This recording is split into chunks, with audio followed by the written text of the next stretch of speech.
And now we're live. Okay. Okay. And recording.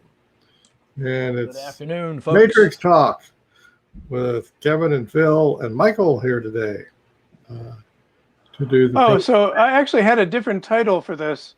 It's how to get your PhD before you die. Okay, you can say that one out loud. Yeah.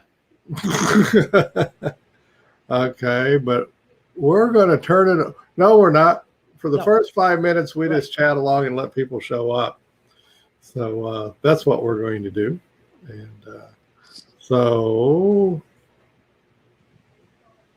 what do you got to chat it up about, Phil? Oh, Phil wants to show things. I have a few things to show people today on a Monday, and So I want to give you the big screen. okay, great.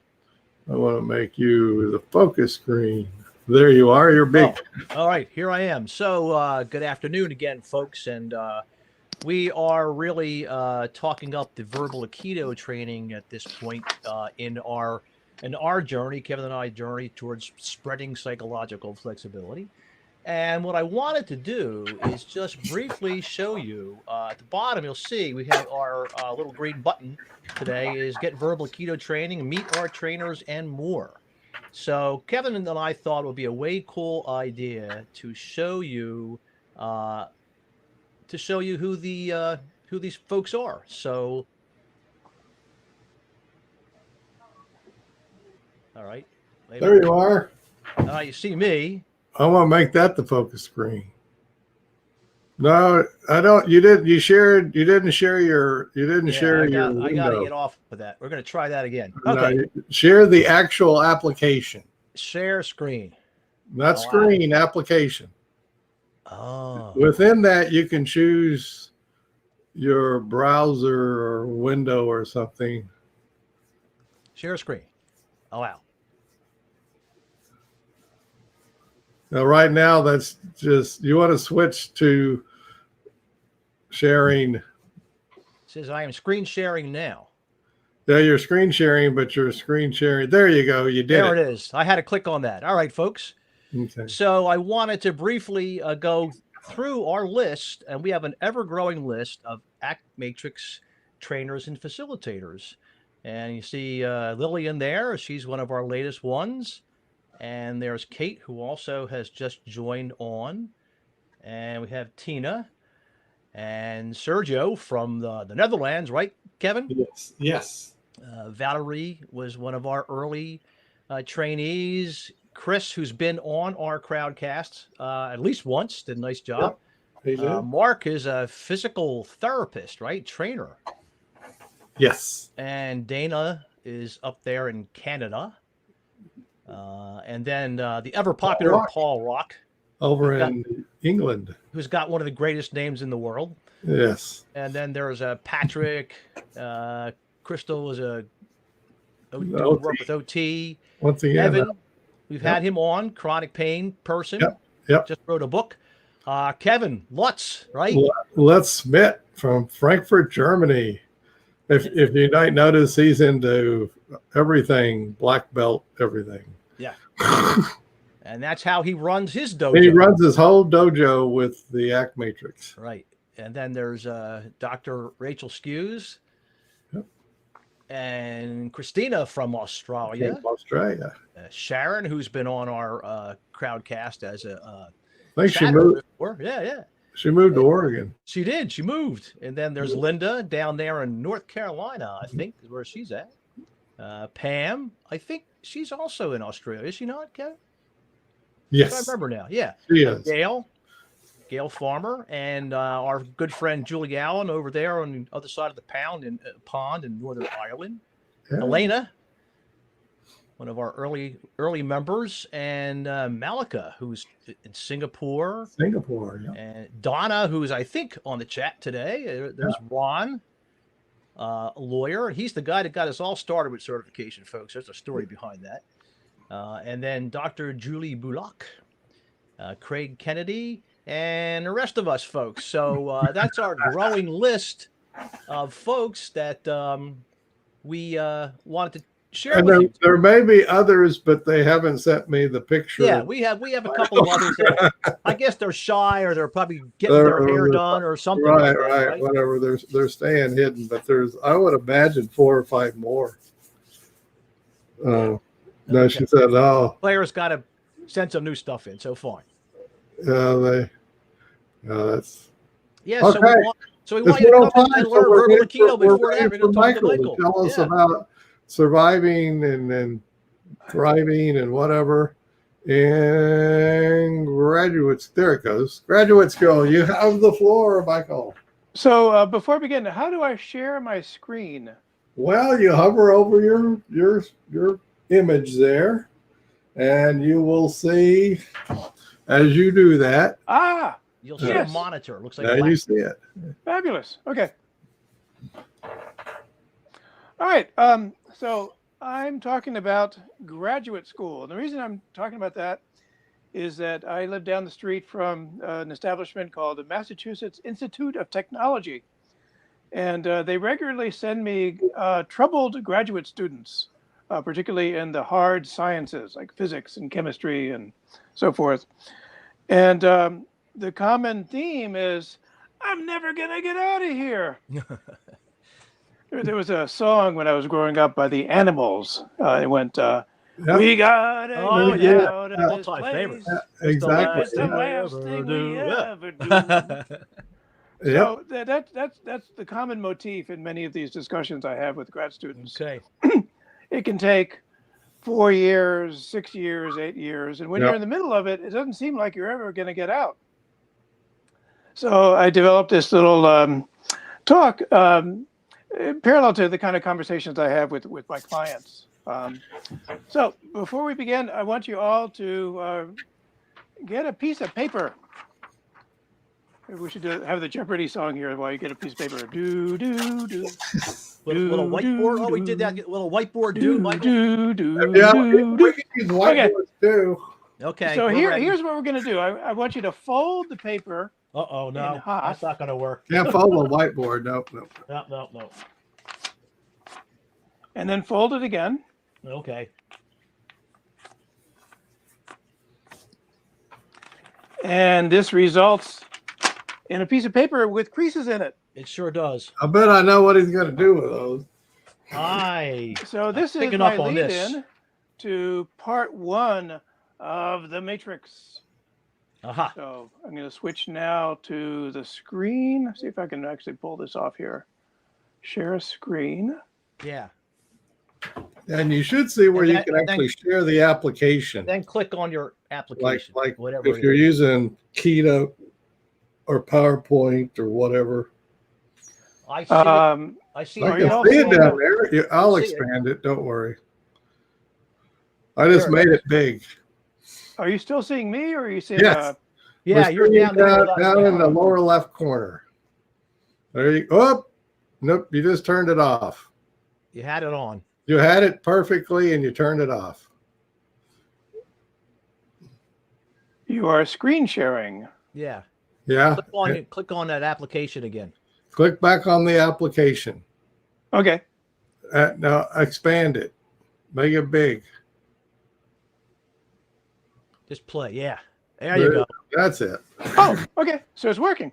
Yep. All right. The matrix, piece of paper broken up into 4 quadrants.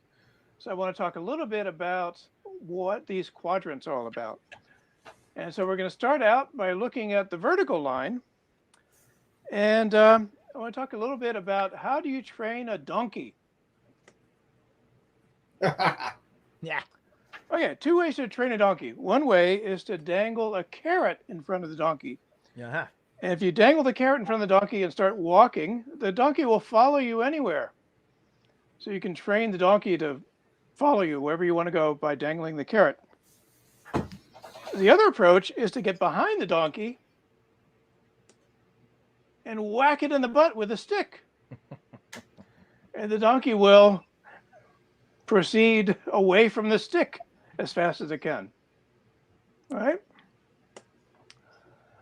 This is where we get the expression, the carrot and the stick. 2 ways to train a donkey. Uh-huh. With one method, you're presenting the donkey with something that it wants. And with the other method, you're presenting the donkey with something that it clearly doesn't want. Right? So on the right side of the diagram, we're going to be talking about the toward direction. And on the left side of the diagram, we're going to be talking about the away dimension. Okay? Yep. So that takes care of the left and right sides of the diagram. Now we're going to look at the top and bottom. And here we divide up between outside versus inside. And what we mean by that, outside experiences are things that we can take in through the five senses. Outside is also the category for things that we do in the world. When we act in the world, we act in a way that is visible to other people. Below the horizontal line is the inside dimension. And this is the dimension of thoughts and feelings and images and memories. From the inside, these are all very real, but they're imperceptible on the outside. Right? So we all have this inner world and outer world. So what that gives us in the little piece of paper that you folded up into 4 corners are these labels. On the left side and right side, we have away and toward.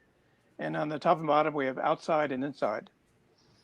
And this gives us 4 quadrants. And the quadrants are numbered from 1 through 4. And we're going to go in that order. We're going to start in the bottom right-hand corner and proceed around. And as we proceed, I'm going to pose a question in each of the quadrants. And we're going to talk about what are the possible answers. So the very first question is, what's important? And this is kind of a mega question. When you ask most people what's important, the first thing they'll tell you about is the people that are close to them. You know, my family, my spouse, my kids, maybe my coworkers, maybe even my boss if I get along with him. Now, when you're a grad student, there is one very, very important person whom you may or may not like, but he or she holds the keys to your kingdom. Sometimes it's called the advisor. Sometimes it's called the principal investigator. And it's very important in your career in grad school that you keep that person as happy as possible. So it becomes a very important person. Another group of important people are your colleagues, the other people in your lab that you're doing work with. You may be writing a paper, and several of the other people in the lab are going to have their names along with yours on the paper. And that's a big, big deal in academia. What else is important? Well, what initially prods people into signing up to get a PhD is that they're really interested in finding out about stuff, right? There's a basic curiosity about the world, what we might call the pursuit of knowledge. There's also often a desire to make a living. You can make a decent living as a tenured faculty member, especially in the sciences. Another important item is the idea of making a difference, right? I'm going to discover something in my research that was really going to make a difference for humanity. Another thing that's important to the grad student is health, physical and mental health. And another thing that's important is happiness. Because it's got to be fun at some time or another, right? So these are lists, and you can maybe think of some others that you might think of that would be important to a graduate student in the sciences. We're now going to move to box number 2. And in box number 2, we're going to pose the question of, whoops. My keynote is fighting against me. Hold on. Oh, yeah. I'm using Keynote, which is PowerPoint for the Apple operating system. Autoplay. No, it will. Here we go. There it went. So, box number 2. We're going to pose the question of what unwanted stuff shows up inside you. So, since we're in the inner dimension, the inside dimension, we're talking about emotions and thoughts and so forth. One very common emotion is anxiety and fear. Yikes! I'm never going to get out of here. Another one is doubt. I don't think I got what it takes to get my PhD. Frustration. When you're working in a science lab, not every experiment works the first time. Sometimes it doesn't work for 20 times. And so that can lead to a lot of feelings of frustration. And sometimes we're just bored. You know, sometimes there's a gap when there's not really clear what's to be done in the lab, and you're kind of waiting for stuff to happen. And so boredom is an often encountered emotion. And also we have ways of thinking or habitual thoughts. One of them that comes up a lot is, I don't belong here. One of these days, my advisor or my colleagues are going to find out that I really didn't do so great as an undergrad, and I'm really not all that smart, and I don't belong here. That's a tough one. People even have a name for it. It's called the Imposter Syndrome. Oh, even there, huh? Yeah. A variant on that is, I am not smart enough. Uh-huh. In Massachusetts, we don't use the letter R, so it's called SMAT. And yet another frequent thought is, my advisor doesn't like me. Might even be, my advisor hates me. Right? Mm-hmm. So these things all get in the way of kind of getting your work done every day. So the question we're going to address next in box number 3 is, what do you do to get away from all that unwanted stuff? Well, one thing that is done a lot is just avoid going to the lab. Right? If I'm not in the lab, I'm not going to be thinking that much. Yep, that'll do it. Right? I might also avoid meeting my advisor. Oh, absolutely. Oh, my advisor only comes in on Tuesday, so I'll go in on Monday and Wednesday. That'll solve the problem. Another things I think I can do is to binge watch TV, Netflix, etc. I can sit and think. I can also sit and drink. Mm-hmm. Right? So these are kind of common ways of getting away from that unwanted stuff, those unwanted feelings and those troublesome thoughts. All right, we're going to move on to the 4th box. And the question in the 4th box is, what can you do to move towards what's important? So this is where we glance at the list of what's important and we ask ourselves, well, what can I do to get a little closer or to spend more time with those important people that I listed? So maybe one thing I could do is call or spend time with family and friends. It's gotten a little hard with this damn virus floating around, but it can still be done. Another thing I can do is call my advisor to arrange a meeting. Rather than avoiding the advisor, maybe I ought to be meeting more frequently. Another thing I might do is to have lunch with a coworker. And this is significant because you want your colleagues to be in a collaborative relationship with you. So whenever you do things that will make another coworker be glad that you're there, this is to your advantage. Another thing you can do that's moving towards what's important is learning more about your research topic, maybe diving into the literature, attending a conference or a seminar. And last but not least, offering help to a coworker. Complicated experiment, a couple extra hands would be of help. So making yourself available to help out your colleagues. All right, so that's the basic matrix, these 4 quadrants where we address these sets of questions. And what all this gives us is 2 categories of behaviors, things we can do. We can engage in away behaviors, such as binge watching Netflix or sitting and drinking, or we can engage in toward behaviors. And the result of an away behavior is that we get relief, right? So if I'm not getting along with my advisor and I avoid the advisor, well, I'll get a little bit of relief from that nasty feeling. However, we all know that relief doesn't last. On the other hand, when I engage in toward behaviors, I'm going to wind up with something very different from relief. It's called satisfaction. All right.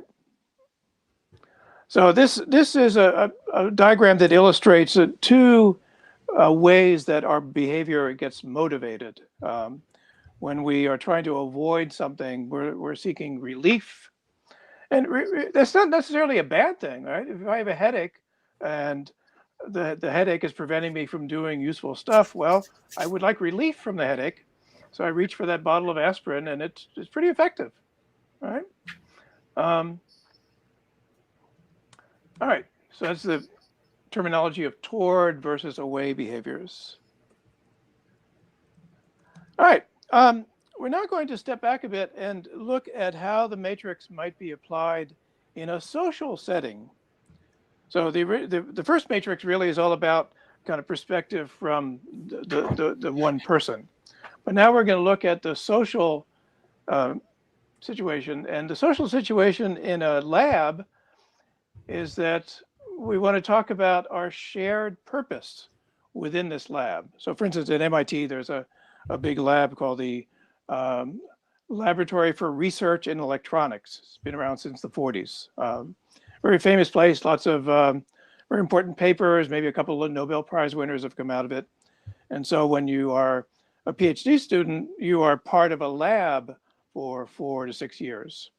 And so that lab group has a shared purpose. And that shared purpose might include things like maintaining the positive reputation of the lab. It might include maintaining a collegial atmosphere in the lab. It might include the advancement of each lab member's career. All right. So this is something that when we're working in a setting with an organization, we're going to put that question out to the group and see what comes up. Every group is going to have its own way of answering those, but those are 3 examples you might find in a scientific lab. The reputation of the lab, maintaining a collegial atmosphere, and helping one another get along in life and apply for jobs and fellowships and so forth. All right, we then move to box number 2, lower left-hand corner, and we ask, what unwanted stuff shows up inside us? In other words, among us lab members, what are some of the thoughts and emotions that might get in our way? So what might come up here would be jealousy, right? You just found out that your colleague got a big grant and has research funded for the next 7 years. How come I didn't get that? So it can stir up negative feelings of jealousy, can stir up self-doubt, certainly, frustration, boredom. So some of the same things that show up when we're looking at an individual person can also show up collectively. Sometimes a group of people in a lab will be talking among themselves and think, that one over there doesn't belong here. Our advisor hates us all, right? So those thoughts might be buzzing around in the minds of people in the lab. So then we ask the question of, what do we do to get away from this unwanted stuff? Well, a bunch of things. One thing that might happen among several lab members is avoiding going to the lab. Another might be sitting in meetings, but kind of being a bump on a log, not actively participating, not saying anything. Another one that often comes up is gossiping and complaining about the lab, about the advisor, the principal investigator, and one another. Many hours can be spent in this kind of activity, and it provides some relief from self-doubt and frustration and boredom, but in the long run, it doesn't really get anything good happening. So then we get to box number 4, and the question there is, what can we do collectively to move towards what's important? So one basic thing we can all do is help each other out. Participate actively in meetings. Don't be a bump in a log. Help to create the agenda for a meeting if you find the meeting's boring. Make sure that you show up on time for meetings. Another thing that we can do collectively is to share our research findings with one another. Hey, I just found out a better way to measure the speed of that proton as it's going through a vacuum. And we can also celebrate one another's successes. If you find out that somebody just got offered a tenured faculty position, rather than sulking and feeling jealous and self-doubt, you can actively celebrate that. Hey, let's go have a drink together. I guess we'll have to wait for the virus for that, right? Not much going out for drinks going on. So this is how we can apply the logic of the matrix in a social setting and addressing the same kind of questions that came up in the first run. All right. How do I go back here? Is there a button? Oh, you mean to just go to you all by yourself? Oh, yeah, there you go. Oh, you did it. Oh, there I am. Okay. Yeah. If that's where you wanted to go, you're So back. back If that's where you wanted to go, that's where you are. Yeah. However, Phil and I don't want to be big. So we're going to focus you. There we go. Now we're little again. All right. So that's a little glimpse of how I work with these brilliant but often rattled PhD students over down the Charles River at MIT. And I don't know, I guess we can use the chat for questions. Sure you can. That's what we use it for. Yep.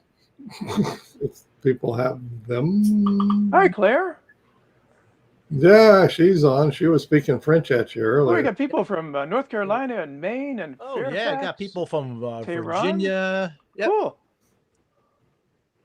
So I'm wondering, some of you may have PhDs. Have you encountered any of these phenomena that we talked about today?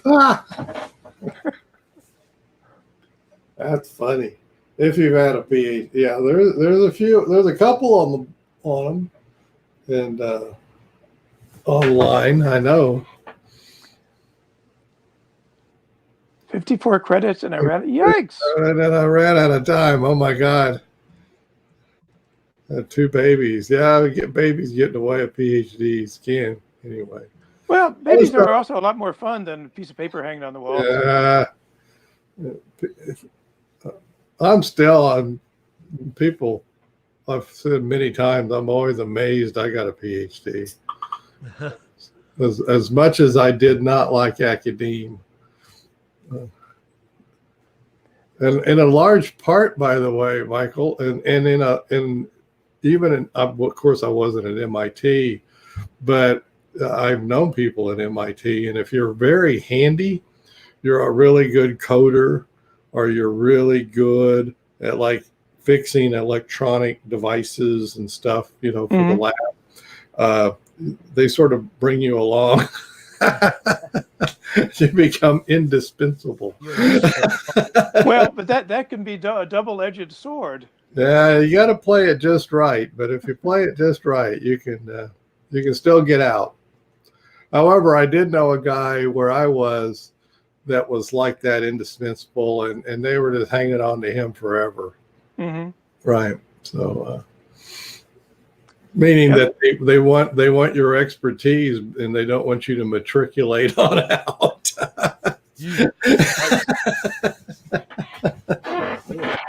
So I mentioned the idea of the principal investigator. Usually, is the head of the lab is called the principal investigator. And first time I met with one of these grad students a few years ago, he started to talk to me about the PI. And I'm thinking back to a TV show from the 70s called Magnum PI. Yeah, Magnum Private Investigator. So he had to instruct me. Oh, no, that means principal investigator. And these people wield a lot of power in academia. And it's easy for the poor 23-year-old grad student to see this as being somehow a superhuman creature. So in my work with these clients, I remind them, well, you may have a lot of degrees and a lot of journal articles, but you're dealing with a human being who's vulnerable and makes mistakes, and bring it back to the human level. I also had a funny story with a guy who was working on gravity waves. And unfortunately, his lab was positioned over the subway tunnel. So he could only start his experiments after 2 in the morning. 2 in the morning. Because otherwise the subway rumbling would disrupt his apparatus. Poor guy didn't get enough sleep. Oh my goodness. He was always a mess. Wow. Yeah, we had a lab that got installed, EEG lab that got installed next to a bathroom. That caused a major delay in things for a while. As the EEG just picked up bathroom flushes. Yeah, right. Abnormalities showing up. Further testing required. And then you got to move the whole lab. So, Man. So they weren't going to move the bathroom. Yeah, that kind of stuff. Stuff that delays your graduate school stuff. So the way I use this in my clinical practice, I start with the matrix in the very first session. Rather than going through how long have you been depressed, and on a scale of 0 to 10, the clinical discussion usually starts with the complaints. And when I use the matrix, I start with what's important. And it's amazing how it changes the tone of that first visit. It makes the other person feel like a human being, not a sample under a microscope that they might get otherwise. And it helps me to have that document for future reference, because when the student is really in a pickle and doesn't know where to go next and is feeling, why am I doing this? And we go back and look at the matrix and look particularly at what the student wrote down in that first box, what's important. And sometimes I'll hear stories about when I was in high school, I read that biography by Richard Feynman, the famous physicist who had a real good sense of humor. And sometimes it'll be something like that was the first spark. And oftentimes, if the student kind of gets back in touch with that initial spark of interest, that'll help them get over the hump of, difficulties with experiments, or difficulties with the advisor, or difficulties with colleagues. Yep.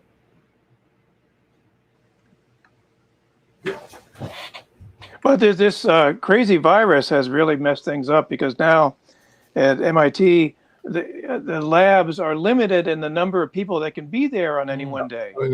Yep. So if there's 5 people in a group, first one's there on Monday, second one's there on Tuesday. Mm-hmm. So there's not a lot of collegiality going on. Must really slow things down too. It slows things down, but it also makes it a lot less enjoyable to do the work. It gets very lonely. Yep. Yeah. Yeah. Yep. Well, they'll probably just hunker down and wait till next fall after the vaccination everyone is vaccinated. Try to get back to normal.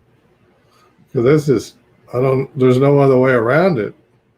Because labs, you're in them for a long time. Yeah. And you breathe. Yes. You do a lot of breathing. Staying alive takes precedence, right? That's a bummer. Sheesh. Mm-hmm.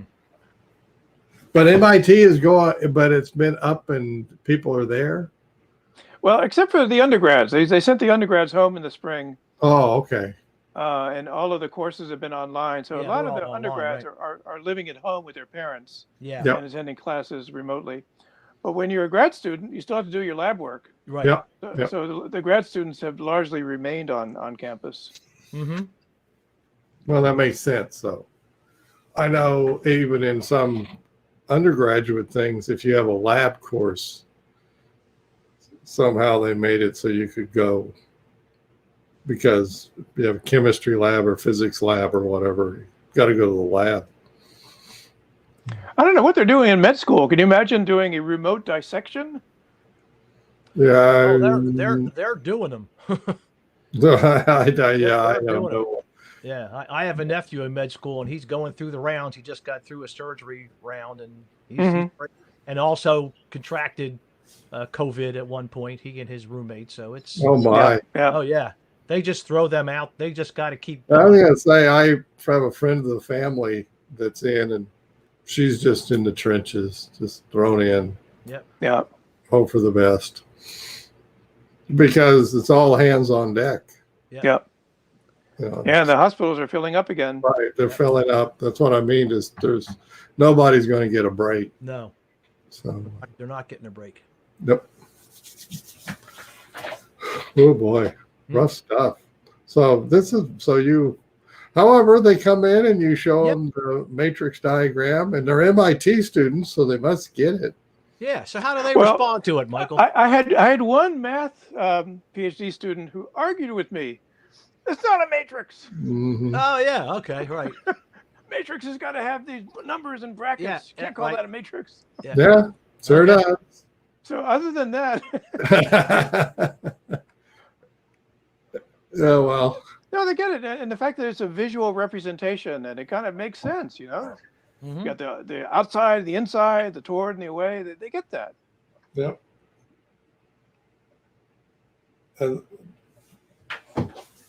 That's great. I mean, it really is. I mean, it's great that they know the matrix is at least inside of somebody's head running around MIT. Yeah. That's pretty cool. Little do they know that I'm inducting them into contextual behaviorism. No, yeah, they don't know that. They're learning about relational frames. Yeah, not having to use all of that jargon. Nah, they don't need to do all that. Yeah. They don't need that stuff. Nope. They just need to get a little less stuck so they can get on back to doing their lab work, you know, and eventually somehow, some way getting past that principal investigator. That's always the thing of this. In case people listening in this day and age, it's the principal investigator.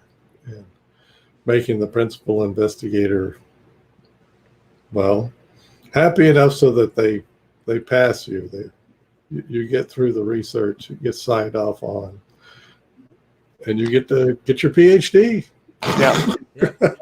Yeah, and many principal investigators aren't that great on social skills. Oh no! I'm shocked. It becomes the job of the grad student to introduce the principal investigator to some of the finer points of human communication. Oh yeah. They're in there. Especially at a place like MIT, they can just But all around, they can, you know. And not to pick on them too much, but the PhDs in the physical sciences most of them aren't funny like Feynman. You know, Feynman was the exception. Yes. If you haven't seen a theoretical physicist called Richard Feynman, he's hilarious. Go look on YouTube. Yeah, and he's really quite entertaining to watch. Well, they're not him. That's not who you're going to run into. You're going to run into oftentimes introverted. Not very socially skilled folks. Oh, he wrote it in. Feynman. Yep. Funny guy, cool guy.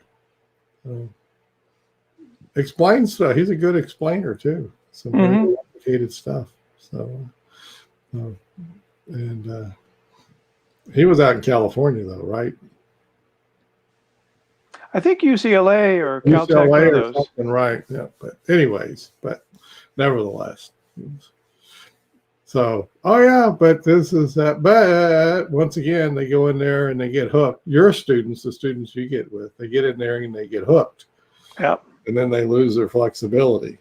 And so, what the matrix can do is add back in some flexibility. So, they can maneuver around the place, get things done, maneuver around themselves for that matter. There's a whole lot of people that get froze up and end up not completing. And that's a tough position to get in. Yeah. And not because they did great stuff like having babies and stuff. Just get froze up and don't ever complete the dissertation. And, there's even a name for it, ABD. Yep. An acronym for it, All But Dissertation. Well, one thing that can happen is fairly rare, but what can happen is that you get 3 or 4 years into it and you discover, I really don't want to be a chemist after all. Yeah. Yeah. Yeah. I'd rather be an outdoor guide or a ski instructor. Yeah, right. So it's hard to say, all right, I'm turning the corner here. I'm doing something different. Yeah. Because you got a lot of time and energy invested in that Sunk original cost, they call it, right? Yep. And, so, yep. And that does happen. Definitely does. Guy that I went to PhD school with did exactly that. After his second year, he was a really, really good musician. I mean, he really was. No ifs, ands, or buts about it. And he said, I want to be a musician. Bye. I mean, he was doing fine in graduate school. He was passing all his classes and doing all his stuff. That wasn't the problem. He just wanted to go be a musician. And that is what he did. And he did it. And he was successful at it. So figured out what was important to him and went that way, right? Yep, he did. So I even knew somebody that did that. So, but it is a lot of work. Even 2 years of graduate school is a lot of work. PhD graduate school, a lot of work. Oh wow! Anybody got any questions? Well, I know one thing, Michael. This will sit on YouTube and Crowdcast forever. And when people wonder about this stuff, they will find this video. Good. It's a relative, it's a subset of people who go into graduate school. Yeah. No doubt about that. Yep. Especially MIT graduate school. That is a devil of a thing to get into. Yeah, I can't imagine. Well, part of the imposter syndrome is that all through high school and maybe even undergrad, you're always the smartest one in your class. Yeah, they had the nothing but A's, nothing but spoon, accolades. right? Yeah. Mm-hmm. And you show up at MIT and you're in an auditorium full of people that are brighter than anybody else. Right. Yeah, exactly. Everybody there is brighter. Playing field just got leveled, right? So your self-concept, your self-definition needs a bit of fine-tuning. Some perspective. We heard the very same story. A guy came on and presented about using the matrix in Major League Baseball. Oh yeah, that's. I remember the same story. He said everybody that comes to training camp, they were the best that ever was in their hometown. Yep. Yeah, and they show up to training camp in the major leagues, and boom. Oh yeah. No more. A bucket of cold reality hits them in the face. Yep. So it's the same in MIT. You were the star of all the class. You were the valedictorian, of your school. Yep. And you show up and oh my gosh. At MIT, they don't call it homework. They call it a P set. PSET. Stands for a problem set. Oh, a problem set. And a problem set, I once asked a student, well, how long does it take to do a problem set? Well, some of them take a half hour, some of them take 3 weeks. Yeah. Oh my. And you usually get one every week. Wow. Another problem set every week. Wow. That's rigor. That is. So your high school habits won't go very far. No. No, they put you through the paces there. My goodness. Interesting place to hear about, though. Yeah. MIT and others. But, of course, MIT is famous. Both famous and infamous. Infamous for the stuff you just talked about, of the rigor of the place. really put students through paces. Even the undergraduate students. Yeah. Yeah.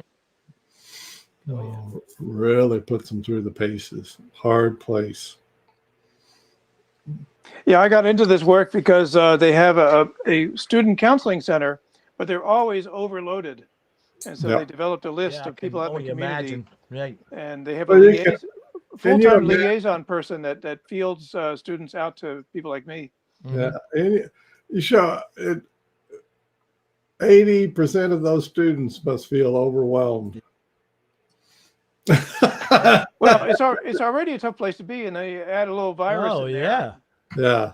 Just, Pandemic and having to wear a mask everywhere. Yeah. Yeah. oh my. Yeah. You can't admit it, right? You just have to soldier on the best you can. Yep. Oh yeah. In a place like MIT, you don't want to show any weakness. So You might get eaten by the sharks. yeah. Yep. Yeah. Like lower left just grows and grows. It grows and grows, gets But then big. they find them their way into your office, Mike. Yeah. Well, at least his office is off campus. Yeah, exactly. That's the first decent move, probably. First move is change. Well, the it was location nice a when I little bit. had an office. I had a really nice Oh, office that's right. in Now, Abbott but now, Square. but Yeah, now, that's now, true, that's now you true. just zoom Yeah, them. this is it. Yeah. Well, visual office then, right? There you go. Yeah. You got a break. Wow. Rough stuff. Well, this has been great. We will Well, this has been big fun. This is my first encounter with Crowdcast, and it's great. This is automatically recorded. It will be findable. This has been simulcast over on YouTube as well. oh, cool. So there will be a YouTube video. And here you go. People will find it. You better they can find you. Put into the chat how people Yeah, can where find how you, they can find you, Mike. right, Michael, because they may want to find you. And if they do, there you go. There you Perfect. go. And the chat will be there as well. It's pretty cool stuff. Crowdcast is very cool. We like it. Maybe it was an MIT coder who coded it. Who knows? Yeah, hey. Thank you, MIT coder. You never know where they come from. But anyway, wonderful presentation. And Thank you. Coming on, Michael. we will sign off and then it's Monday. I had to remember. These days of COVID, it's so easy to forget what day it is. They do kind of blend into one another, don't they? Yeah, Blend right. together. So we'll be back for another Crowdcast. This time a ninja students, a whole different kind of thing. Special That's all. one coming up on So Wednesday. wear your black pajamas. Yeah, wear your black pajamas, whatever. But we'll see folks back here, at least some of you back here on Wednesday. All right. Over and out, everybody. everybody.